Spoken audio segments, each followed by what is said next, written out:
মেঘলা বিকেল। চট্টগ্রাম বিশ্ববিদ্যালয়ের সেই পুরনো রেললাইন ধরে হালকা বাতাস বইছে। গাছের পাতাগুলো কাঁপছে আর চারপাশে ভাসছে কাশফুলের গন্ধ। আরিয়ান অর্থনীতি বিভাগের ছাত্র, এক হাতে বই, অন্য হাতে মোবাইল। ওর জীবন ছিল একেবারেই রুটিন মাফিক, ক্লাস, ক্যান্টিন, লাইব্রেরি, আর তারপর একা হোস্টেলে ফিরে যাওয়া।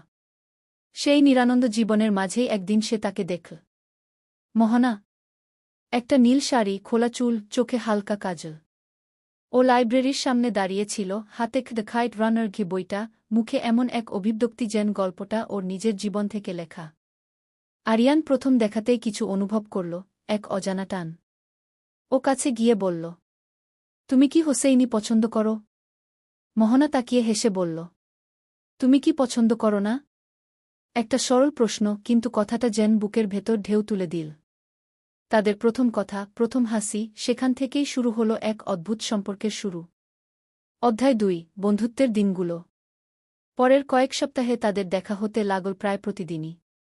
কখনো ক্যান্টিনে চা, কখনো রেললাইনের পাশে হাঁটা, কখনো লাইব্রেরিতে বসে গল্প করা। আরিয়ান ধীরে ধীরে বুঝতে পারল, মোহনা শুধুই একটা মেয়ে নয়, ও একরকম আলোকচ্ছটা, যেটা ওর নির্জন জীবনে আলো ছড়িয়ে দিচ্ছে।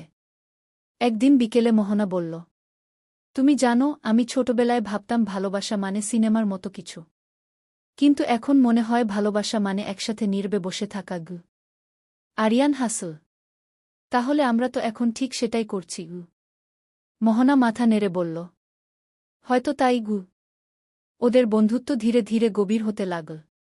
বৃষ্টির দিনে দুজনে এক ছাতার নিচে হাঁটত, ক্লাস ফাঁকি দিয়ে পাহাড়ে বসে বাতাস খেত, আর রাতে ফোনে গল্প করত কত কিছু নিয়ে। বই, সিনেমা, স্বপ্ন। তাদের মধ্যে ভালোবাসা ছিল, কিন্তু কেউ মুখে বলত না। ভয় ছিল, কথাটা বললে হয়তো এই মায়ার ভেতর কিছু ভেঙে যাবে।